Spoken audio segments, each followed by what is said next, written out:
le cinéma tchèque et slovaque. Des contes merveilleux et des dessins animés excentriques. Mais ce n'est pas tout. Saviez-vous qu'un film muet tchèque fut l'un des premiers à oser montrer un orgasme féminin à l'écran? Ciné Kino met en lumière des joyaux et des curiosités du cinéma européen. Aujourd'hui, la Tchéquie et la Slovaquie. Moteur.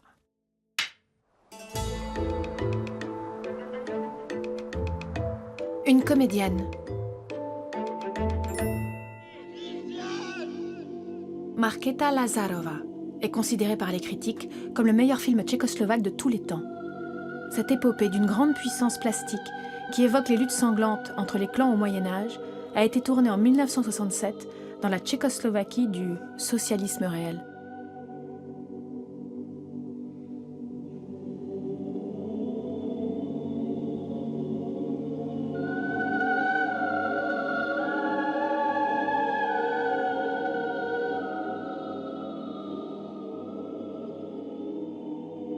Le réalisateur František Vlačil opte pour une vision sombre du passé et trouve l'interprète idéale pour le premier rôle, la jeune Slovaque Magda Vašáriová.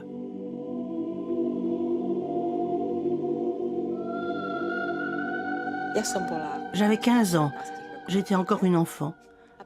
L'équipe du film est venue dans mon école. Ils cherchaient une jeune fille de 14 ou 15 ans.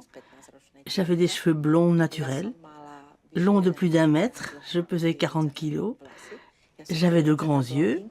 Bref, j'étais le bon choix pour un film. Pendant 2 ans, j'ai été séparée de ma famille, de mon école, de tout. C'était très dur. À la fin du tournage, je me suis dit, plus jamais je ne jouerai dans un film. Mais elle continue à jouer et devient la star du cinéma d'auteur tchèque.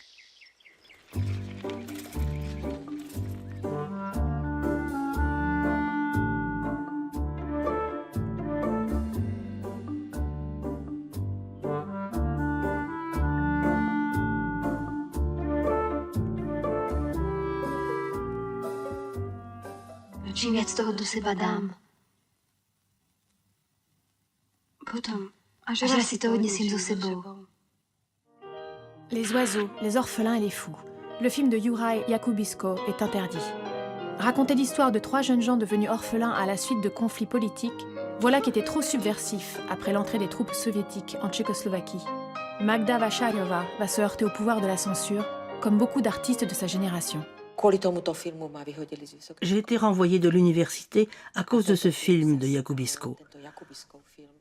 Pendant une 20aine d'années, il a été l'exemple de ce que le cinéma n'a pas le droit de montrer dans un pays socialiste. Magda Vašáriová en tire les conséquences. Après la révolution de velours en novembre 1989, elle abandonne le cinéma pour se consacrer à la politique culturelle. Mais ces 40 ans de privation de liberté ont lourdement pesé sur ma vie personnelle. J'ai toujours peur que l'on vienne m'enlever à nouveau ma liberté.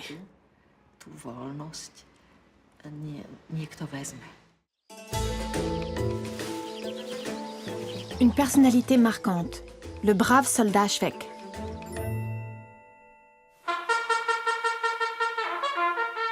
Did you hear anything about a soldier Švejk, named Švejk? Swede? A soldier? Yeah. Well, It's a popular figure in our literature, you see. Did you hear about him? well, no, you tell me about him. Une grande époque a besoin de grands hommes. Ainsi commence, avec une ironie mordante, le roman que Jaroslav Hašek consacre à ce brave soldat.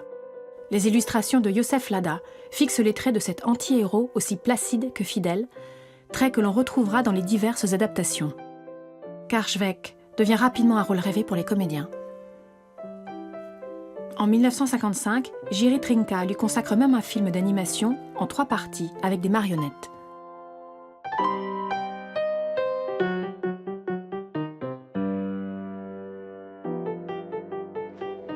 Švejk ne se révolte jamais, mais sa façon de s'adapter crée le désordre. Insouciant et bavard, il se fait sans cesse mal voir. Il est arrêté, inspecté, examiné sous tous les angles. Candide, il fait ce qu'on lui dit de faire. On se résigne à le déclarer faible d'esprit, mais il fait danser l'asile d'aliénés.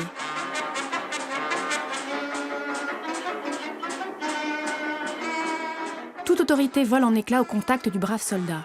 Son innocence et sa naïveté obstinée résistent à la logique militaire. Švec à la guerre, c'est une véritable erreur de casting.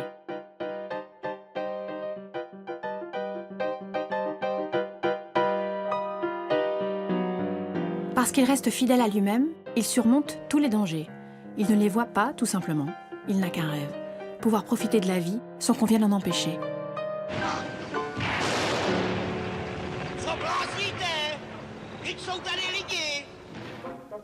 Le brave soldat suit toujours son chemin. Subversif à force d'obéissance aveugle, il dévoile l'ordre des choses. Ce personnage, qui ne désire rien de particulier, finit ainsi par devenir l'icône de l'homme ordinaire, assez malin pour se soustraire à la tyrannie et à l'injustice.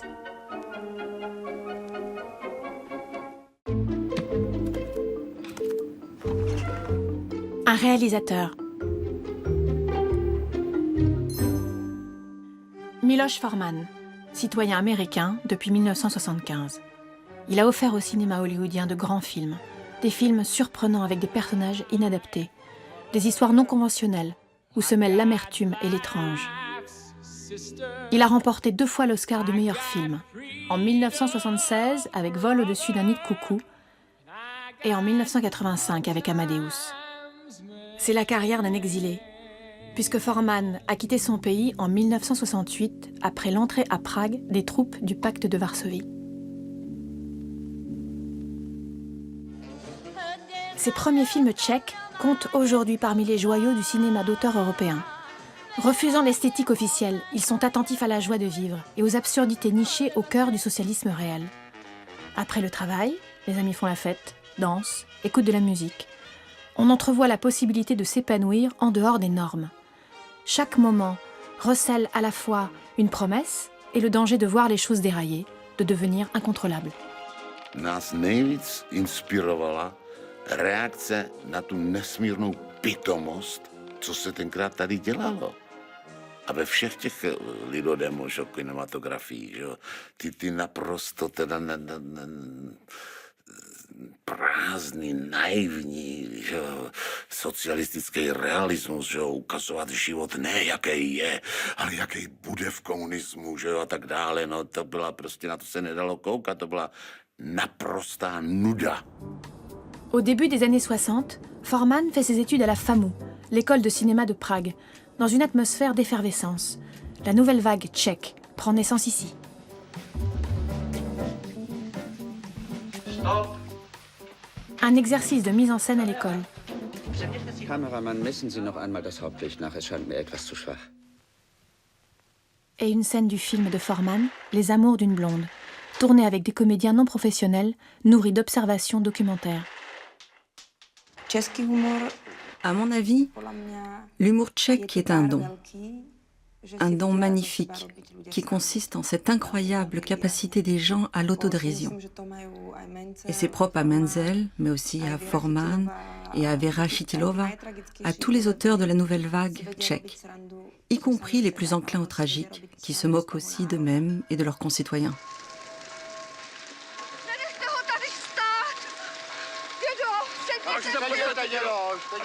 Pomalu.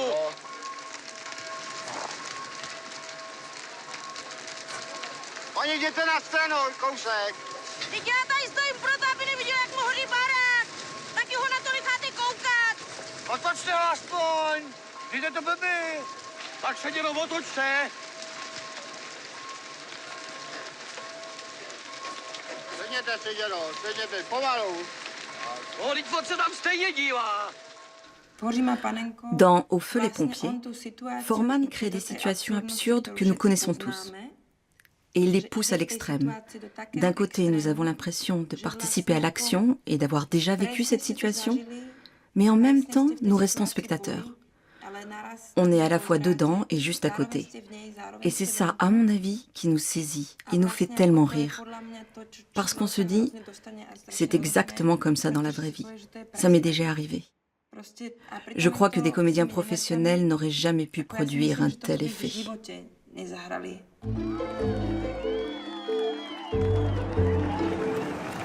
Un événement.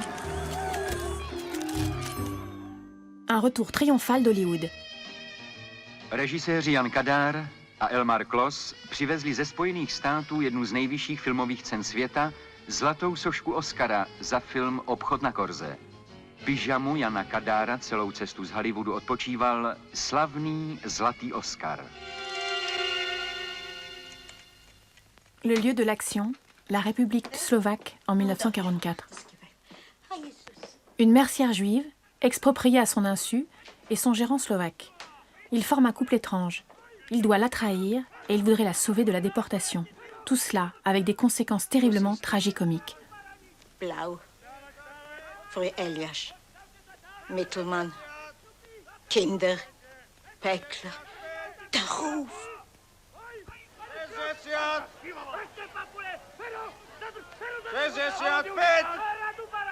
Pustit zich toe. Wie hingeen zij. Le miroir aux alouettes a été tourné en grande partie dans la ville slovaque de Sabinov. De nombreux habitants ont fait de la figuration. En 2016, une statue y a été érigée en souvenir de l'Oscar remporté par le film. Bien qu'elle soit haute de 2,50 m, on ne peut s'y tromper. Elle représente bien un Oscar. Mais avec des variantes. Elle n'a pas d'épée, mais tient dans sa main un bouton. Un hommage à cette mercerie qui en vendait dans la Grande Rue. Ou qui n'en avait plus à cause de la guerre.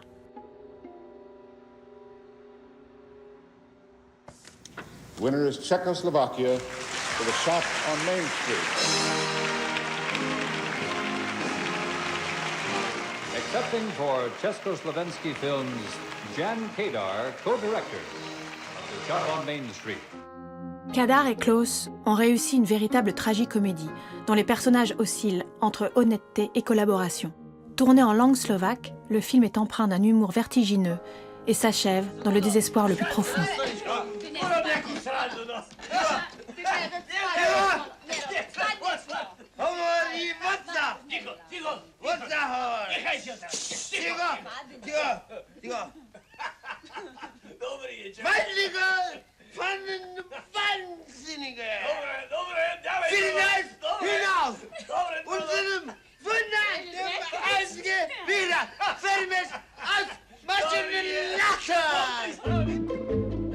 Un chiffre.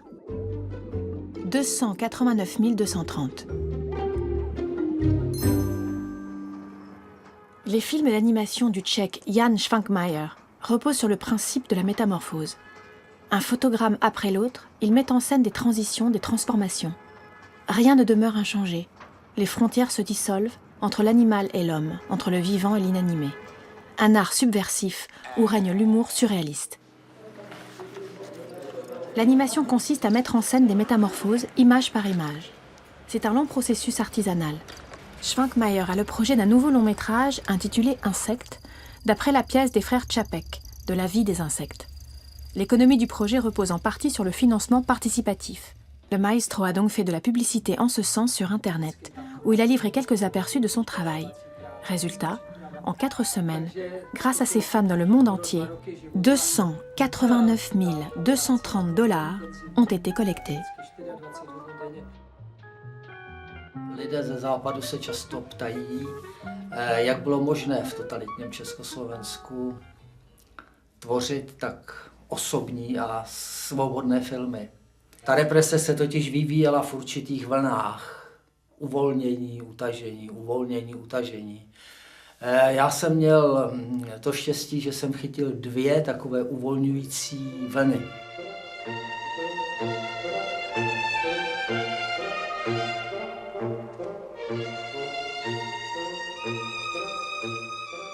Dans les années 70, Švankmajer a été mis à l'index pendant 8 ans, ce qui ne l'a pas empêché de rester productif et de développer son univers si proche du surréalisme.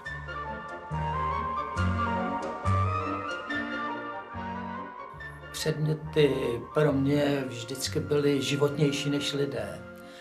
Jejich paměť je totiž mnohem delší než lidská paměť, která je omezená smrtelností.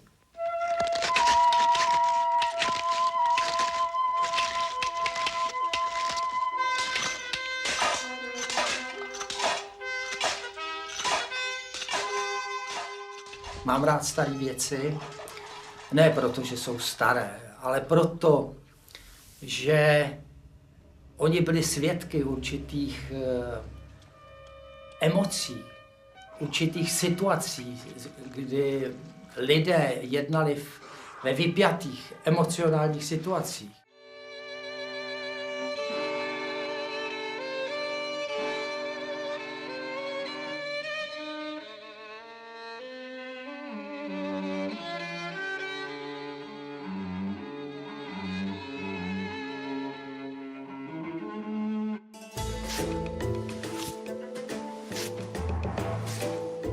Une date. Le 20 février 1990, le film Alouette, le fil à la patte gagne l'Ours d'Or au Festival de Berlin. Son auteur, Jerry Menzel, est un souvenir.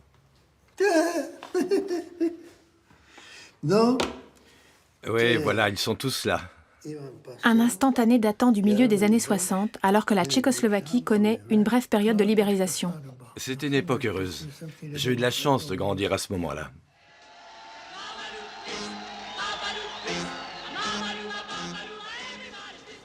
C'est le début du printemps de Prague. Les jeunes réalisateurs trouvent un nouveau rythme, une insouciance précaire. C'est ici, à la FAMU, l'école de cinéma de Prague, qu'ils expérimentent des formes nouvelles.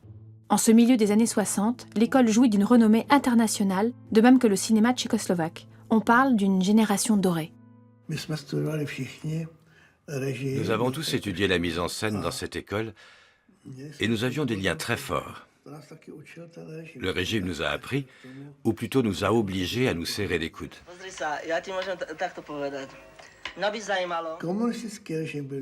Le régime communiste était formidable, car nous savions exactement ce que nous ne voulions pas, même s'il est vrai que certaines maisons d'édition publiaient de bons livres. À ce moment-là, l'art, le théâtre et la littérature respirent plus librement, offrant une source d'inspiration à ces jeunes gens. C'est particulièrement vrai pour les nouvelles de Bohumil Hrabal. Les étudiants en cinéma adaptent ces récits, à commencer par Jerry Menzel. Par chance, je connaissais Bohumil Hrabal. Dès que c'était possible, je m'inspirais de ses écrits. Puis j'ai trouvé parmi ses textes une nouvelle qui se passe dans les années 50. Cette époque bizarre, mais aussi triste et tragique, où les communistes étaient au pouvoir chez nous.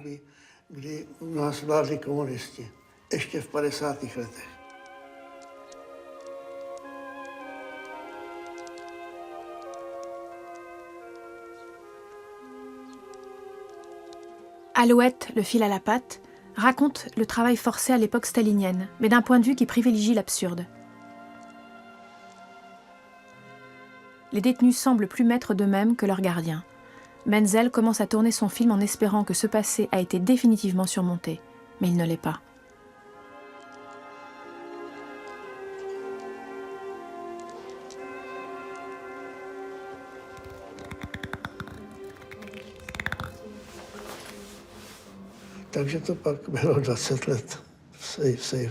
Il est resté pendant 20 ans dans un coffre et on ne l'a montré qu'au Festival de Berlin. Personne ne voulait croire que ce film avait été tourné 20 ans plus tôt. Heureusement, l'acteur principal était là, et 20 ans après, bien sûr, il avait pas mal vieilli, ce qui prouvait l'âge du film.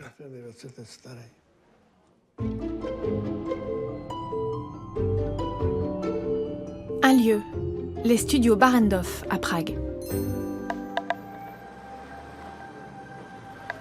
Tournage d'un film dans l'enceinte de l'un des plus grands studios d'Europe, sous la direction du metteur en scène tchèque Ondřej Trojan. La première pierre de ces studios est posée le 23 novembre 1931. Miloš Havel en est le directeur. En janvier 1933, il accueille un premier tournage. Meurtre dans la rue Ostrovny, un film de Svatopluk Heinemann.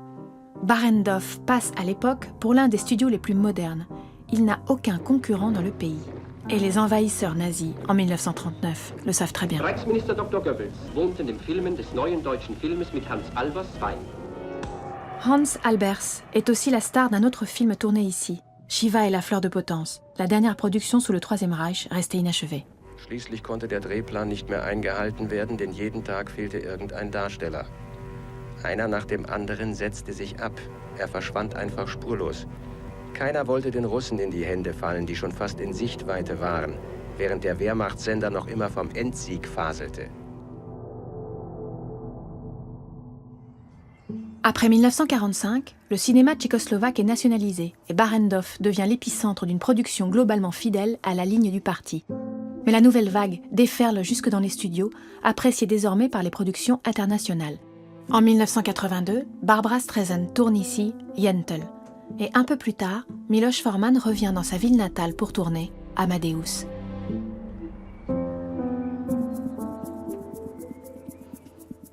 Des stars comme Tom Cruise, Matt Damon et Daniel Craig viennent à Prague. Et c'est ainsi qu'on a vu Ethan Hunt, Jason Bourne et James Bond arpenter les studios. Et en 1996, c'est à nouveau un film tchèque qui gagne l'Oscar.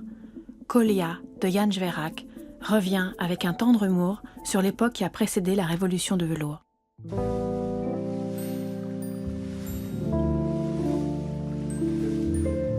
Une scène érotique.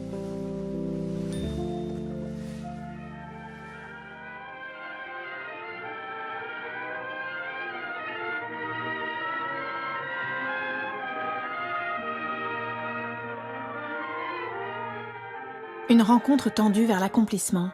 Gustave Marathi met en scène l'attirance, le désir et son assouvissement, tout cela exprimé à travers des regards et des gros plans. À cause de ce qu'il suggère, le film connaîtra un succès amplifié par le scandale. Et son interprète, Hedwig Kissler, sera engagée à Hollywood, où elle fera carrière sous le nom de Hedy Lamarr.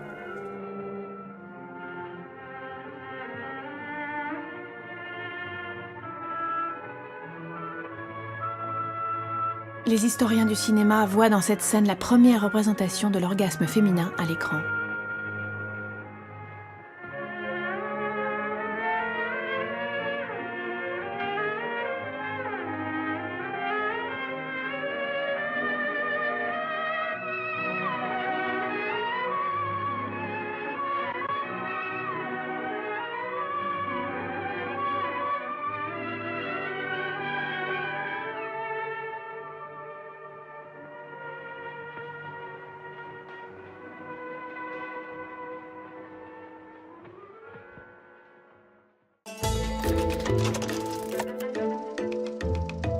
Un film.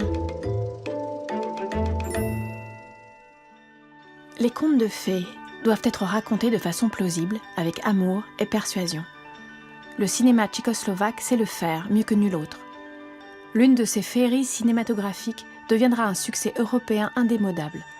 3 noisettes pour Cendrillon. Plusieurs générations sont ravies de le retrouver à chaque fin d'année, car il est vraiment devenu l'archétype du film de Noël. Les enfants vouent un culte à l'actrice principale, Libouche Shafrankova. Au départ, nous devions tourner en été et tous les costumes étaient préparés pour cela. Mais soudain, on nous a dit « il faut commencer tout de suite ». C'était sans doute pour des raisons financières ou parce que la DEFA était déjà prête à tourner, je ne sais pas pourquoi, mais en tout cas, il a fallu commencer tout de suite. Et il faisait très froid. On est parti à cheval dans la neige, en costume d'été. Mais en fin de compte, le résultat à l'écran était bon. L'équipe entière souffrait du froid, mais moi j'étais sur un cheval qui me réchauffait. Donc je n'avais aucune raison de me plaindre.